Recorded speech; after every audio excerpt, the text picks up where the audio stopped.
Quit complaining and leave me alone. I'm tired of you coming home late and yelling at me and the kids for no reason. Oh, be quiet. I'm sick of you constantly nagging me for money. That's because you stay out late drinking and wasting our money on booze and who knows what else. I earn it, I'll spend it any way I want. Not when you have children who need food and clothes. That's it, I'll show you who's boss around here. Don't you hit me again! Stop it! No, Daddy, don't hurt Mommy. Stop it! Stop it! You've just heard the sounds inside a family's home in Louisiana. Imagine what that scene does to a young child's mind. It creates toxic stress, and it can last a lifetime. Toxic stress or adverse childhood experiences can impact a child through adulthood. Behavior problems, mental health disorders, substance abuse, addictions, even heart disease, cancer, and sometimes the cycle repeats itself with child abuse. This is the brain of a typical normal child who has lived toxic stress, adverse childhood experiences. This is the brain of a typical normal child who has not been exposed to toxic stress. The Cecil J. Picard Center for Child Development and Lifelong Learning led a collaborative statewide study on adverse childhood experiences. We'll now look how toxic stress can impact a child for a lifetime. Toxic stress results from experiences that are severe, threatening to the person's health and well-being, long-lasting, and an experience that the child is not able to get out of, can't get away from. And in those situations, the child doesn't have somebody to turn to help buffer that experience or to protect him or her during the course of that experience. So we know that toxic stress has long-lasting impact on the child's health and development, and even the brain and the neurobiology of the developing child. I think one of the reasons, in addition to adverse experiences, why we're paying so much attention to early childhood is because of how much we've learned about brain development and the process of brain development in early childhood. A lot of the research that we know about toxic stress was generated in part by a study out of Kaiser Permanente and the CDC more than 20 years ago, where they looked at the experience of childhood adversity, and they included physical abuse, sexual abuse, emotional abuse, physical and emotional neglect, and what they called household dysfunction, parents whose parents were separated or divorced, household violence, a member of the household having mental illness, substance abuse, or incarcerated. And they found that adults who reported experiencing those during childhood had significantly more likelihood of having all kinds of chronic health outcomes as adults. And what they found also, importantly, was that the more of those experiences one had as a child, the more likely one was to have things like heart disease or cancer, substance abuse as an adult, depression, suicidal ideation, a whole host of health problems. We're going to be looking at graphic representation of two children, one who's grown up in conditions of severe deprivation, a very abnormal environment, and one who's grown up in a family and had typical experiences in the family. On the screen right now, what you're seeing is a graphic representation of brain electrical activity. So you see the little triangle at the top, that represents the nose. So we're looking from the top of the head down, and we're looking at a representation of brain electrical activity in which red and yellow represent more activity and blue and green represent less activity. And you see that there are two representations that you're looking at. On the left is a child who has grown up in conditions of deprivation and has relatively little brain activation.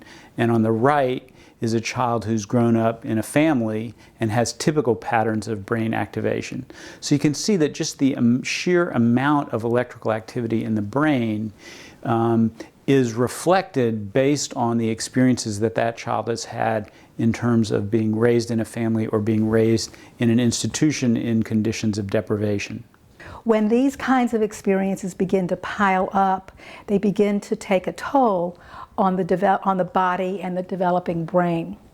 We know in Louisiana we have been forever ranked at the bottom of health measures, right? Our health outcomes have been bad. And even though there have been really wonderful opportunities and attempts to improve those outcomes, we've had a really hard time moving the needle to improve our outcomes significantly. And it turns out that many of the things that Louisiana ranks poorly on, like heart disease, like cancer, like obesity, like mental health problems, like poor pregnancy outcomes, are the kinds of things that can be affected by early experiences. What we've learned is that the human brain is born anticipating getting certain kinds of information at certain periods that we call sensitive periods. And if that information comes before the sensitive period opens or after the sensitive period closes, it has much less effect. So it's critical that children get certain kinds of stimulation that they require at certain times, whether it's visual input to develop normal vision or auditory input to develop language, or caregiving and nurturance to develop and form healthy, secure attachment relationships. Now, it's important to know that not everybody who experiences these adversities or these traumas or toxic stress have bad outcomes. And so the question is, who gets those bad outcomes and who doesn't? How can we prevent those kinds of things from happening? What we've learned about the effects of toxic stress in early childhood is that it can be long-lasting. That is, it can lead to changes, even changes at the cellular and molecular level, that predispose that child to long-term, not only mental health problems, but also physical health problems in adulthood. Now, that's not to say that that has to be the way it is. There are, in fact, ways that children can recover from early exposure to toxic stress. But the earlier that children get into adequate nurturing environments, the more likely they are to recover and the fuller their recoveries are likely to be. A group of us from the University of Louisiana at Lafayette, the Picard Center, the ACE Initiative, which is a group of child-serving organizations interested in enhancing ACE education, supporting ACE education, as well as researchers from the Tulane's Department of Psychiatry and LSU's Health Sciences Center Department of Psychiatry, conducted a statewide survey to find out what people were learning, how they thought about ACEs, how this information was transforming what they were doing and how they thought about the services that they offered. I first got interested in the issue growing up. I didn't know what to call it or how to title it, but certainly toxic stress was a part of, my upbringing. Growing up poor, in a poor neighborhood with some crime and violence. Those things impacted me personally. As I got older and ultimately got into a career that involved interfacing with children and families, I'm a social worker, a licensed clinical social worker. I learned more and more about not only toxic stress, but the long-term and lasting implications. It really came home to me really when I became executive director of the Institute of Mental Hygiene. Our first annual meeting during my tenure, we had Dr. Vince Felitti, who was one of the architects of the ACE study, that is Adverse Childhood Experiences. And he really kind of had the research that indicated very clearly that early experiences, particularly those experiences with heavy stress and heavy anxiety, have long-lasting impacts that not only impacts mental health and behavioral health, but also physical health, that we can actually get somatic sort of injuries and challenges as a result of some of the experiences that we've had. So much so, and this is something that really resonates with me even today, is Dr. Felitti indicated that those with 6 or more experiences, real heavy, toxic, stressful experiences during their youth could have 20 years less life, so mortality 20 years less, and lots of morbidity, lots of problems with health. And so it's an important issue. It's an important issue for me personally because of my upbringing, but also in my professional role, I have to interface with so many children and families and those who provide services to them that I have to emphasize how important it is to respond very early on to those situations where children experience toxic stress. Unquestionably, brain functioning can be compromised when young children experience severe adversity. But it's important to remember that in early childhood, the brain has a substantial capacity for recovery. So this figure summarizes a study of brain functioning in 4 groups of 8-year-old children. As in the earlier figure, we're looking at a graphic representation of brain electrical activity assessed by EEG. Red and yellow represent more activity, and blue and green represent less activity.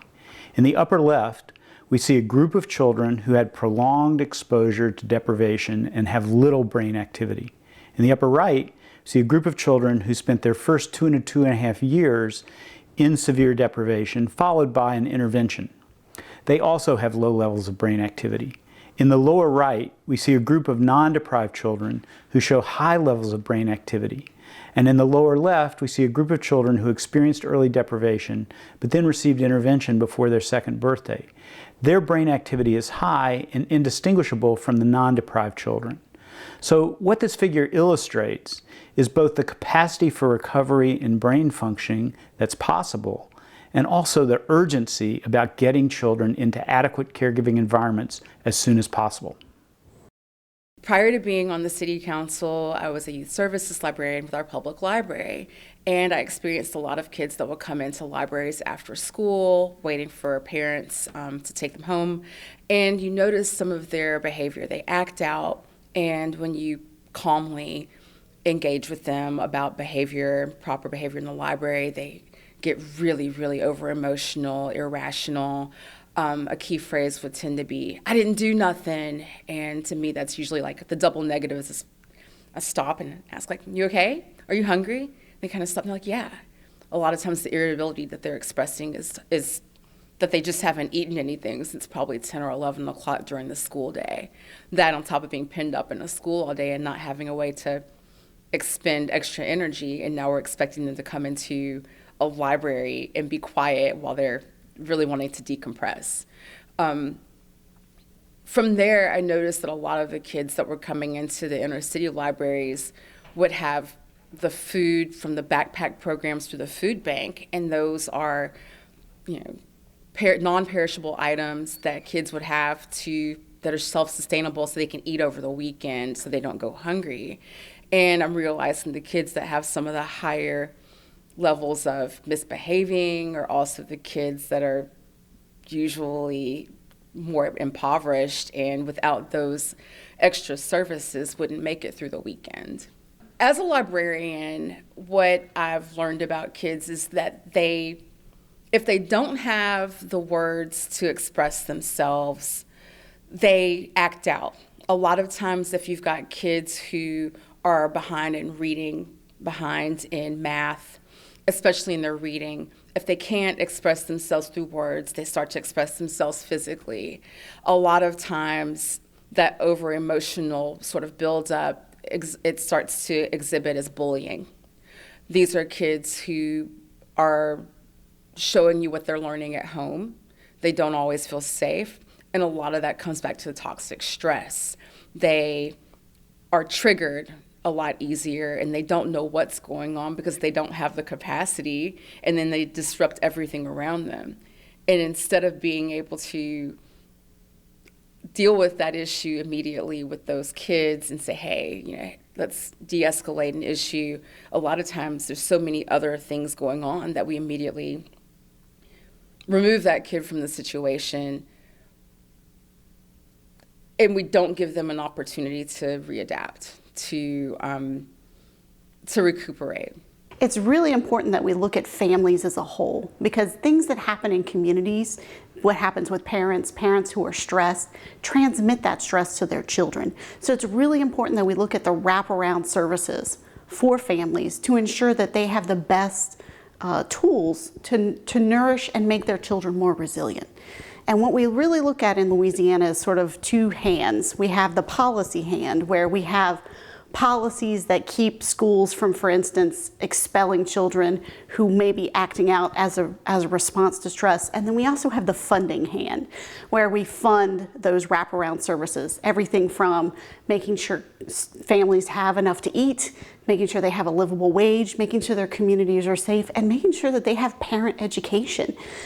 That's a funding piece and a policy piece that we haven't necessarily done very well in Louisiana, but when we do it well, you can see that children do not fall through our fingers because we put those pieces together. There's many things that we really need to focus on, and it's really a holistic approach. We need to help educate parents, and we need to train them to be parents, because I think a lot of people don't get parenting skills. There's no book.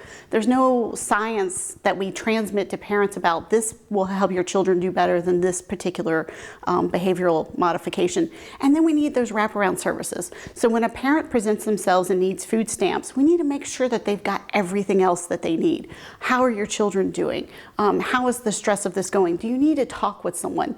So we've really been looking at infant and early childhood mental health programs, like at the one at Tulane University, where the parent can call a helpline and talk to a counselor and have that person give them some tips on how to relate better with their children and how to better manage their stress. So it's really a whole wraparound that gives families the tools that they need to be more resilient. And these, we know, the science tells us that these adults become more resilient, become better parents, and become better productive adults. I'm a child psychiatrist, and I've been seeing children for 11 years, and I work with children and families every day who come to me referred from education, legal, child welfare, a number of places, and a lot of them are affected by toxic stress. We see children who come to us and they have symptoms of toxic stress, which can look like inattention, problems with hyperactivity, impulsivity, and it can greatly impact their function at both school and home. And so sometimes these kids are said to have ADHD, which is attention deficit hyperactivity disorder, or they're said to be unproductive, lazy, and we know that here in Louisiana especially, we have a lot of kids who are exposed to stress, and that's because of adverse childhood experiences. That can be physical abuse, sexual abuse, the trauma of the different tragedies that we've had here, Hurricane Katrina being one, the BP oil spill being another, and those greatly impact families, and then it affects how children are treated and the things that they see. And so as you can imagine, even as adults, we can't really say how we feel sometimes, and so kids can become dysregulated meaning that their mood changes, they can be sad, they can be angry. This can lead to problems with production in school, failing grades, suspensions, expulsions from school. And so that's what I see when I see families that are exposed to toxic stress. Prenatal education would be critical because none of us are coming with a guidebook in terms of what we need to do, right? And so we have to start off early because the brain develops from the moment we get in there. We have all of those little neurons and all of those things making connections. And so we know that toxic stress can begin as that child is growing in the womb. And so we need to educate not only providers, family members, educators, general public, just what toxic stress looks like. We have to screen for domestic violence, issues related to housing insecurity, food insecurity, a number of things. And we have to start when those babies are young, when they're growing in the belly. I first became interested in the topic of toxic stress, unbeknownst to me, as a 15 or 16-year-old. As I was working in an orphanage in New Orleans at the time, St. Vincent's Orphanage, with kids who did not have families. I didn't know what toxic stress was then. I didn't know what the Adverse Childhood Experiences study was.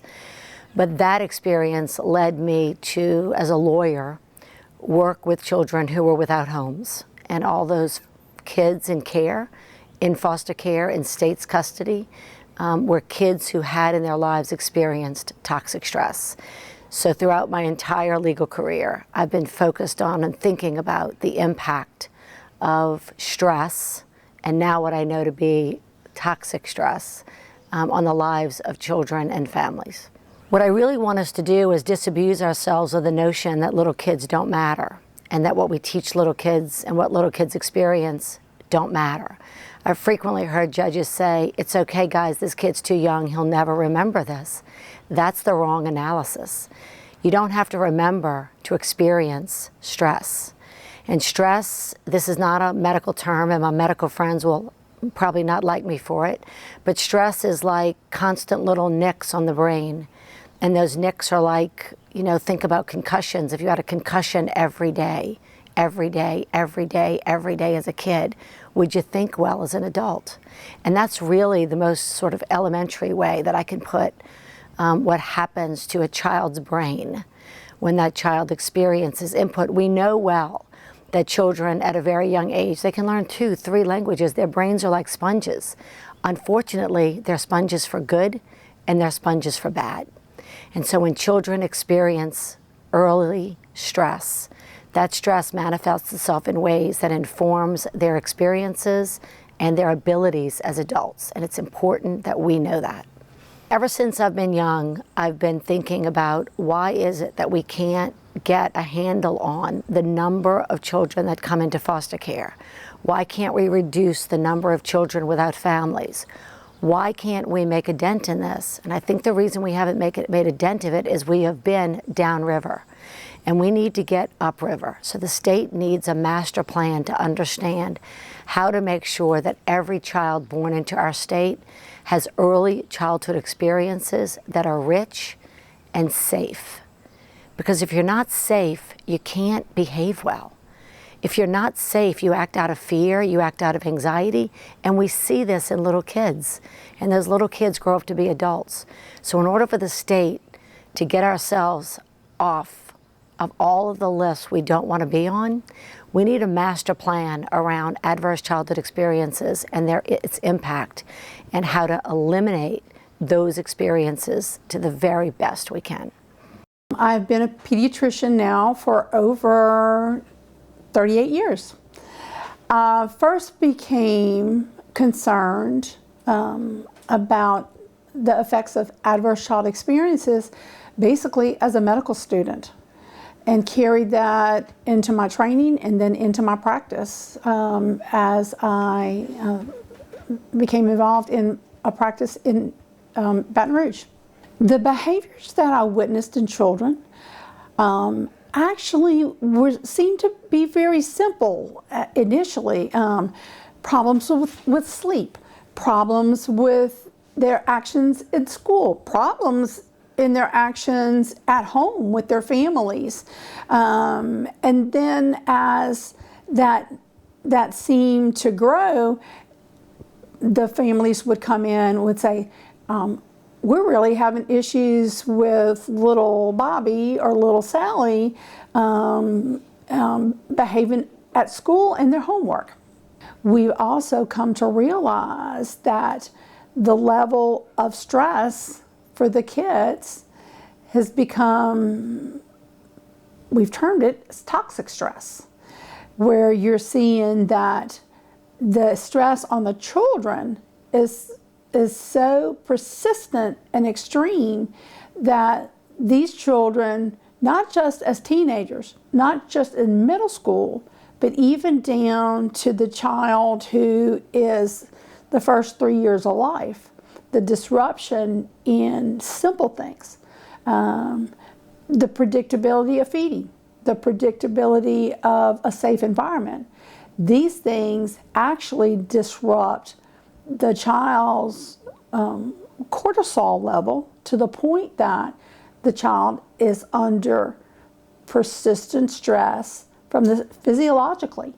And the stress on that brain is what we now label as toxic stress, which actually disrupts brain development and adds to consequences for this own child's development. I've been a physician and practicing with the Office of Public Health for about 20 years, and really almost since my first couple of years as a physician.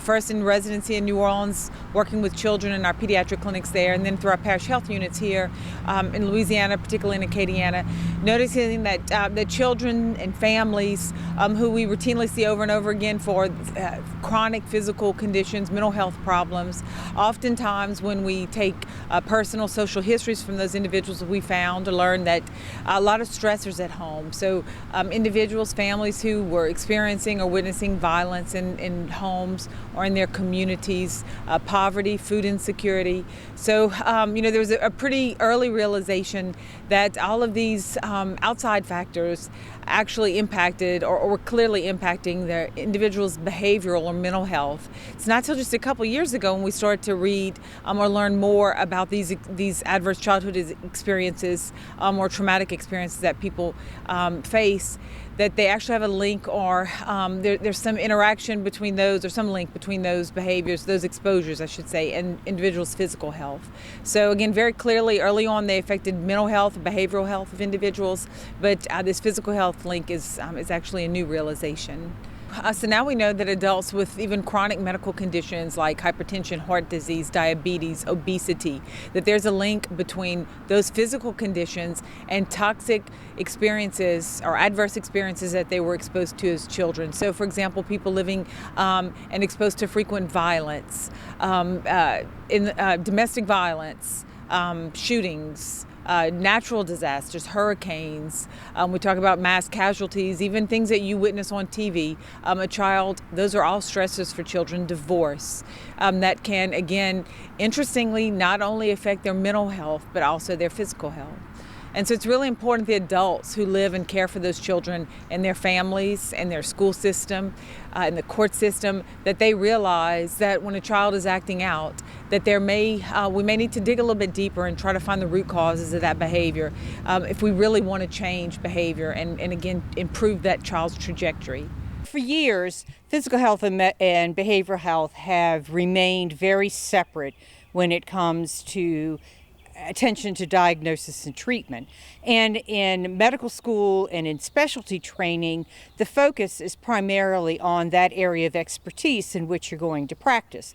So physical health doctors who are internal medicine or going into surgery are much more focused on the diagnosis and interventions and treatment techniques for the diagnosis, and they're not as concerned necessarily about the whole person. Although in medical school you are taught to see patients as a whole person.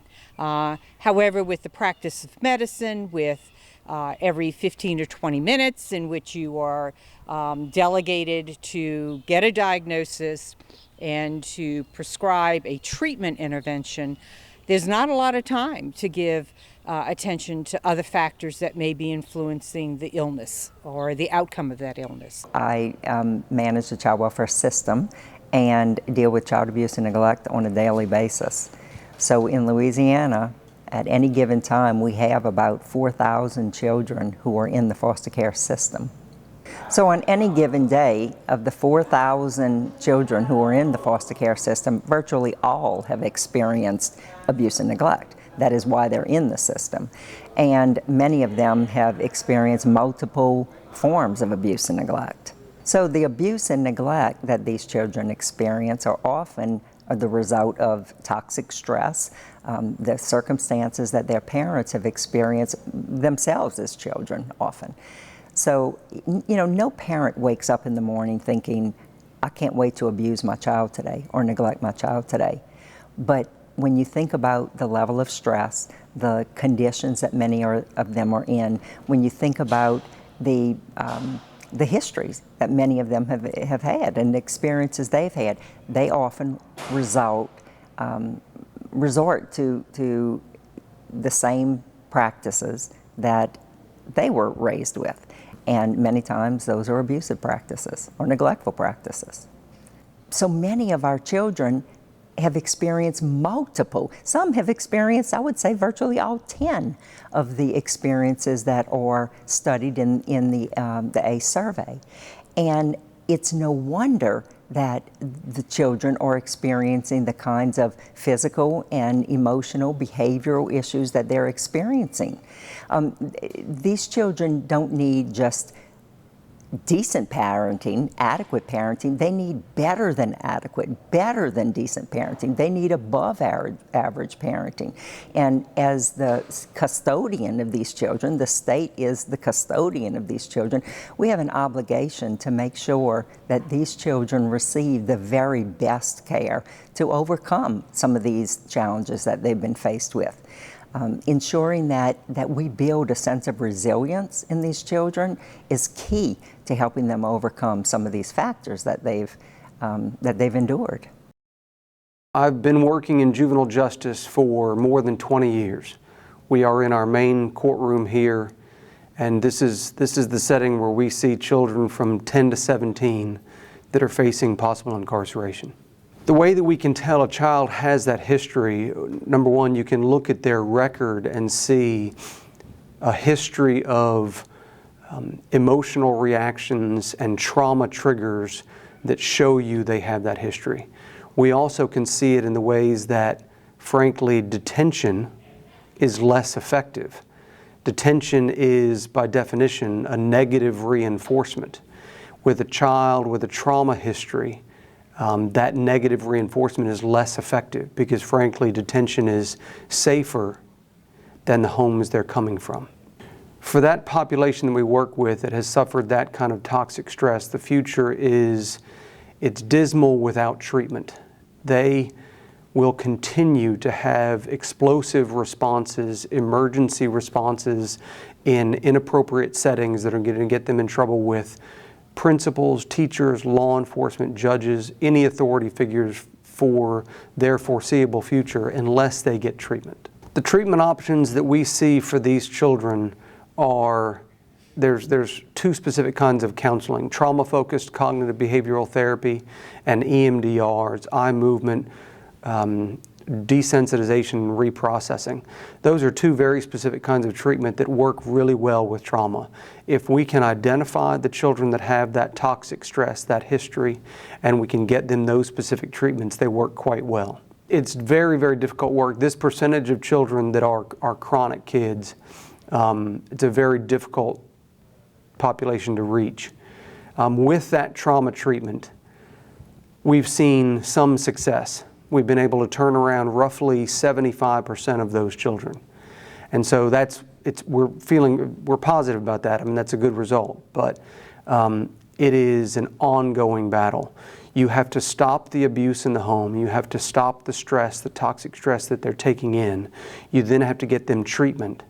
And you have to give these kids, unfortunately, second and third chances. You're talking about essentially re-raising a child in a more appropriate way, and they need time to heal from all of those wounds. I've been a juvenile judge for 25 years. I'm the chief judge of the Caddo Parish Juvenile Court. The adults that I was seeing, these young mothers who were involved in these child maltreatment cases, had very often themselves been subjected to or were survivors of serious child maltreatment themselves. And I really wanted to find out the extent of that, and so that I could understand that the impact of maltreatment on those parents and what that meant in terms of providing care and permanency and a safe home for the children that we were seeing. And frankly, I just started asking the mothers and fathers, but very often mothers, at the very beginning of the case, literally the first time I had seen them in court in late 2016, we would have a bench conference or a hall conference or a sidebar conference, as it is sometimes called. We'd get the lawyers, the caseworker, CASAs may be involved, counselors occasionally, and the parents one by one, and we'd go out in this side hallway over here, and I would simply ask the mother, did anything happen to you as a child? And the responses of these young parents was startling. Frankly, it was shocking. There was an extremely high rate of very severe maltreatment of these parents. Very often relational maltreatment and very often sexual maltreatment, particularly with the young mothers, but also with young fathers. And another startling realization was how much domestic violence they had been exposed to, how many times their mother had been physically maltreated severely in front of them when these now parents were young children, when they were 6, 8, 10 years old, 5 years old, 4 years old, and frankly were not of an age where they could do anything. They were just, I think, from their perspective, powerless observers of this maltreatment of their own parent, and then many of them were powerless victims and ultimately survivors of the maltreatment that they had gone through. And I don't think any of us, I don't think the lawyers, I really don't think the caseworkers, and I know certainly myself, were not aware of the full extent, the pervasiveness of this very serious, often relational, often sexual trauma to these young parents. And at one point in this process, this went on for months, and I was asking and interviewing these parents, what happened to you as a child? I had one mother tell me, after she had explained some very severe treatment, this was the first time she had ever, with tears in her eyes, telling us, this was the first time she had ever told anyone about this experience. Very often, I would ask the mother or father, are you in counseling? Yes. How long have you been in counseling? 6 weeks, 6 months, 5 weeks. And I would say, does your counselor know what you have just told us about what happened to you as a child? And that mother would look at me and say, no. And I'd say, why not? And the mother might say, she hasn't asked, or he hasn't asked. Maybe they had asked. Maybe it was on a checkbox form. Maybe it was early in that relationship with their counselor where they had not developed the trust to be able to respond. But keep in mind, many of these parents I had only seen or known for 15 minutes at the time I'm asking this question about what had happened to you. And what we realized this, and again, 3.5 years ago or so, late 2016, early 2017, was that this system was not asking the right questions at the right time of the right people.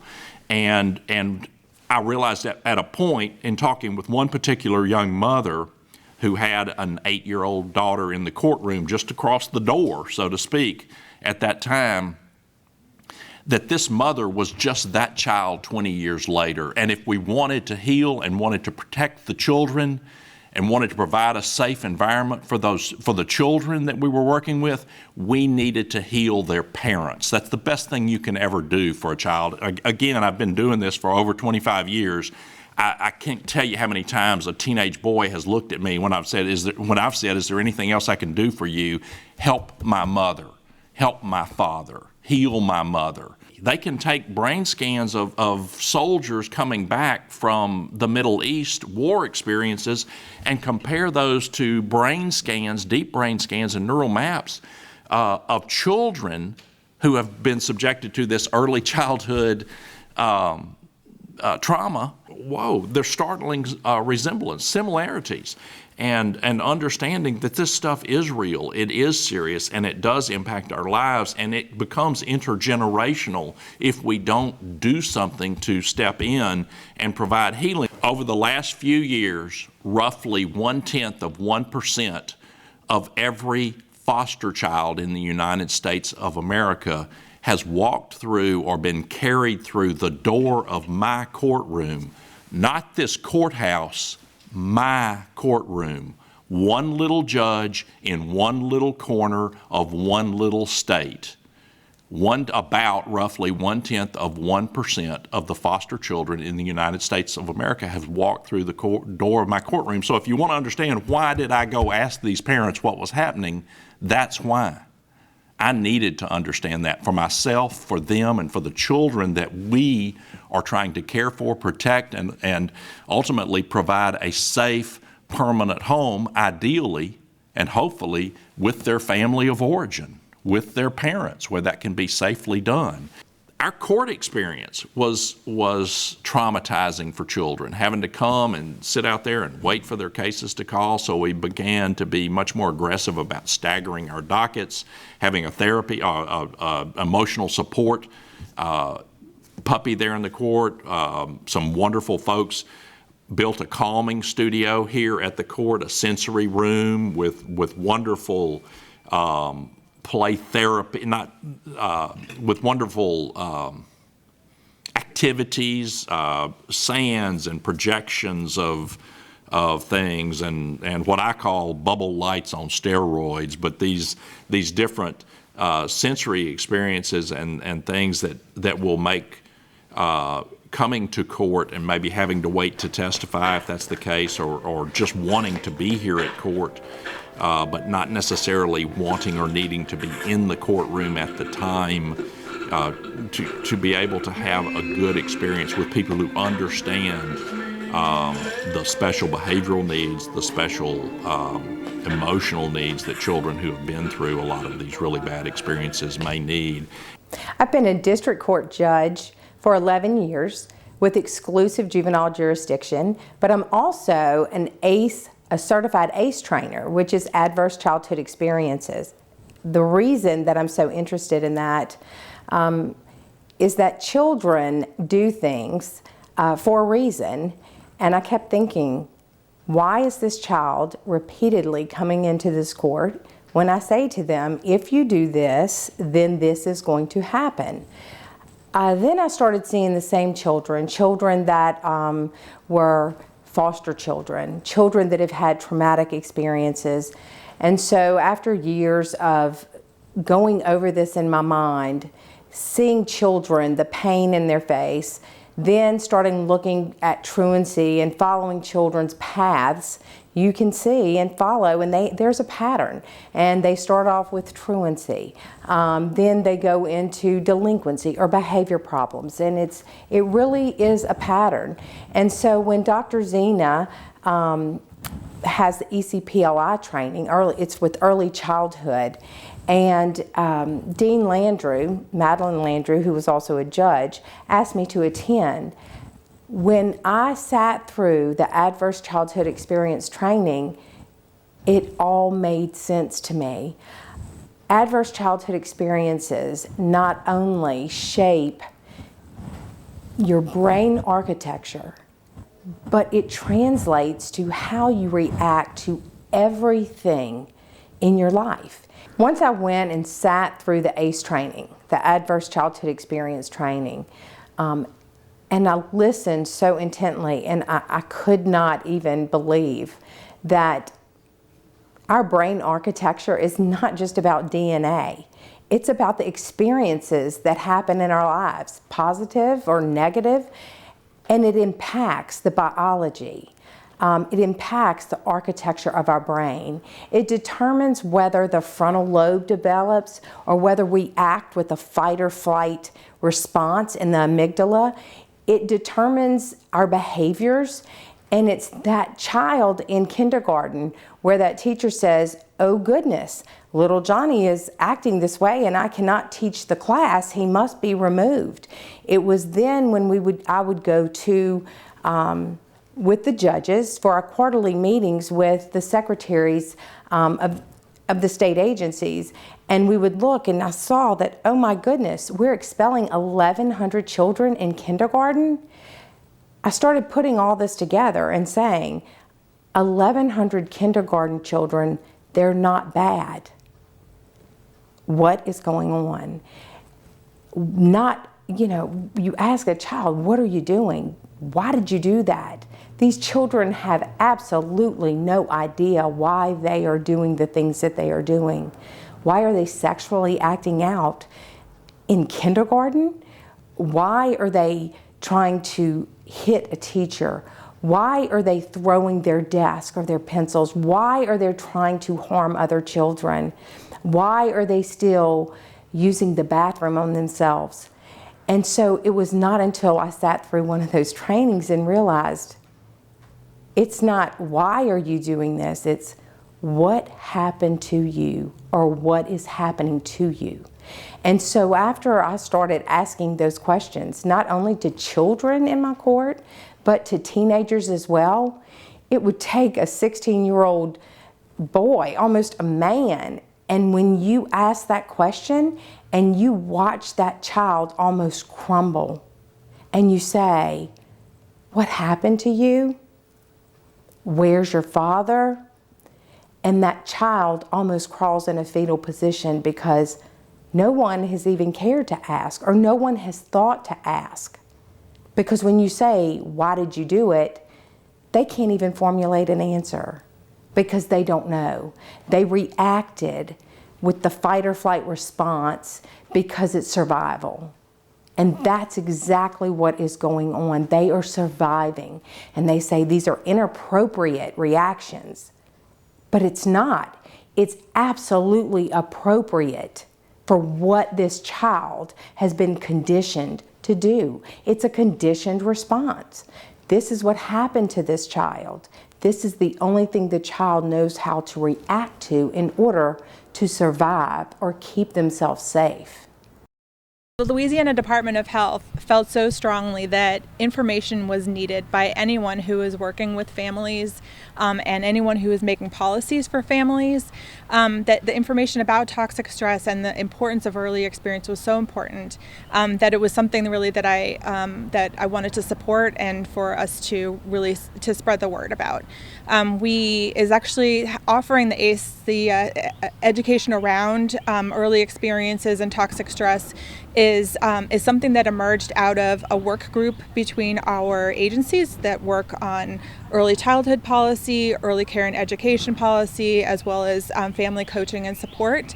It was at that time something that emerged out of other groups as well, and it was an opportunity for me to redirect resources into how do we create a common vocabulary around the importance of these early experiences and what their lifelong impact is.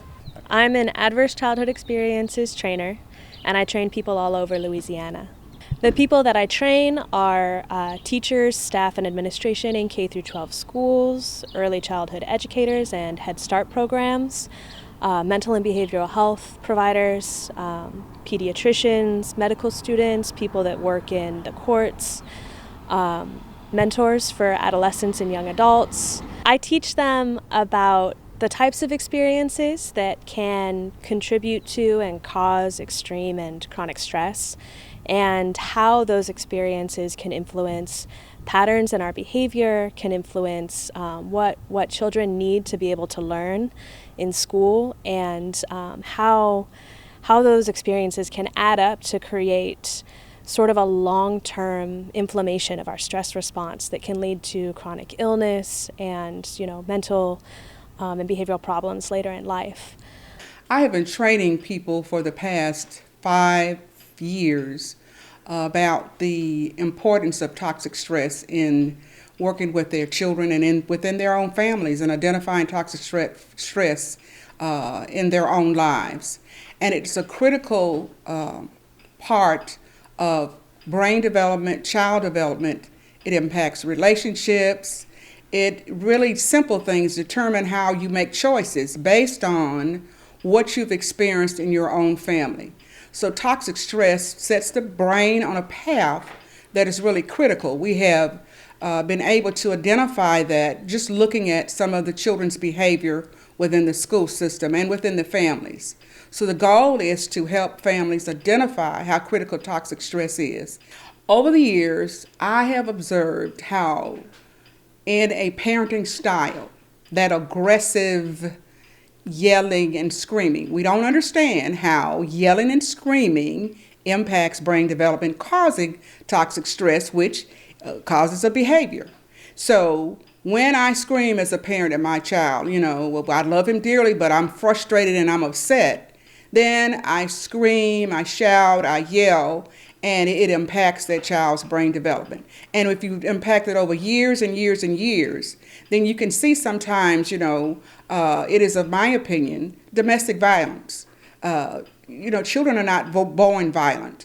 Children are not born with any particular behaviors, but the environment that we provide especially when it's a toxic environment, does more harm than we can even imagine. But now we have identified it, that of course we can talk to parents and give them strategies to help alleviate that stress. Moving forward, and what I have begun to do, law enforcement needs to be trained, number one. If law enforcement is trained in the Adverse Childhood Experience Study, they have a better understanding when they go on a call. What are they walking into? How might this person be reacting? They're going to be reacting with a fight or flight reaction. They're not going to be logically, with their frontal lobe, making a logical decision. It's going to be a defensive or a fight or flight reaction. So I think it's imperative that we have our law enforcement trained. I think it's a safety issue for the people that the law enforcement are walking into, the suspects, or the people committing crimes. I think it's also for the law enforcement themselves. It's protection. I think understanding and education is key. I also think it's imperative, after going through and becoming a certified ACE trainer, I went into the school system and started to train. I think in the Tangipahoa Parish School System, we have trained 220 of the teachers and administration so that they understand when a child reacts in a certain way, wait a second, maybe that child doesn't need to be expelled, maybe that child needs a timeout. Maybe something is going on in the home and they need to be questioned. Maybe they need to understand children better and the psyche of a child. So we need to also prepare teachers. We need to equip them so that they understand, why did that child just react that way? And make them understand maybe that child is not bad, but that child is reacting out of survival. The goal of the training really is to encourage having a common understanding of what are the early experiences that matter, both positive and negative, and how they come into the fiber of our being. And so the goal of the training is really to have people have a common understanding of what the lifelong impact is of our early experiences, whether they are positive or they're negative, so that we can understand then how does that impact health, and then for us to try to create change within our own spheres of influence. If you look at if you look at reports around this and different activities that are happening in the state, you can see recommendations that are related to policy, you can see recommendations that are related to services, and really what is appealing and sort of the direction that I've chosen to take with supporting training like this is so that each of us has a sphere of influence where we can create change. And so I think what a training like this does is takes really hard, complex, entrenched issues and boils it down into a common vocabulary and a common understanding so that each of us can then, in our sphere of influence, make changes. In conclusion, the question is, what have we learned from all of this? And I think one of the things that has been very impressive has been how knowledge about ACEs and adversity and its effect on children's health and development and the long-term health has really spurred people to talk with each other in ways about what they're seeing that we've never seen before. It gives us a language to understand and to motivate us to make changes, and it's been quite impressive across the state how that's been happening. We know that we urgently need mental health and educational systems that are what I would call trauma-informed. That is, they understand trauma, they recognize it, they have policies and procedures and approaches that help to mitigate the impact of trauma and may even help children and families to be more resilient in the face of trauma. We're going to have adversity occur, so we have to figure out how do we get through that, and our systems need to be helpful there. Our communities across the state, some of them are doing magnificent work. We need a way to communicate with each other about the great work that's being done. It's really been impressive how these communities are coming together across systems and trying to figure out what can we do to improve the outcomes for our children and families. And that gives and we also need parents to be involved. We need them to be informed, to be educated, and to really be advocates and partners in this whole effort to mitigate the impact of adversity on children. I think the state has a wonderful opportunity, and really we have an urgent need. Certainly in the case of COVID, we know that that may make things even worse for the people who are already experiencing various types of adversities. And we have momentum, we have creativity, we have commitment across the state. Now's the time to really pull ourselves together as a state to prioritize and to identify what we need to do to prevent and to mitigate the effects of adversity and toxic stress. And finally, I want us to remember that stable, safe, nurturing relationships and communities are both protective and they're healing. And we need to make sure that whatever we do, we are ensuring that children and our families have the opportunity to experience those types of relationships and those types of communities. What will really help Louisiana the most is if we can understand the importance of early experiences, and by that I mean in the first 3 to 5 years of life, and recognize that children who've had adversity in those early years need our intensive and ongoing efforts to help them recover from that experience to the extent that that's possible. And that means everything from building up our workforce to provide interventions to children in that age range, as well as trying to create societal structures that are healthy and promote healthy development, such as childcare availability, etc. The state needs a master plan for toxic stress, specifically for infant and early childhood mental health. There is a lot of issues that go into children's development, and the stress of families and the stress of just living can always be transmitted to children by their parents. My recommendation to the state of Louisiana would be to focus more energy and more resources on early childhood. The most effective way to help these children with toxic stress is actually to prevent it.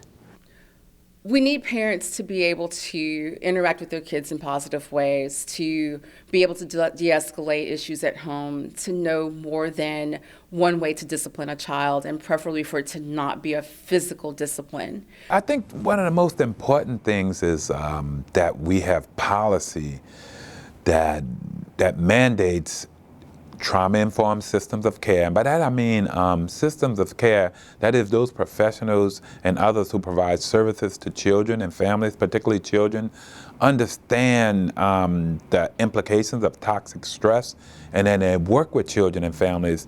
They don't re-traumatize children. Many children have been traumatized, which leads to that toxic stress. And oftentimes professionals aren't able to sort of intervene in a way that doesn't re-traumatize. And so we need policy that would mandate that everybody's trained in how to best intervene with children who's had these sorts of experiences. Finally, we must remember that children and families need safe, stable, dependable, nurturing relationships and communities in order to respond to and deal with the possibility of adversity. And we must be doing all that we can to ensure that children and communities, in fact, are safe and stable and nurturing.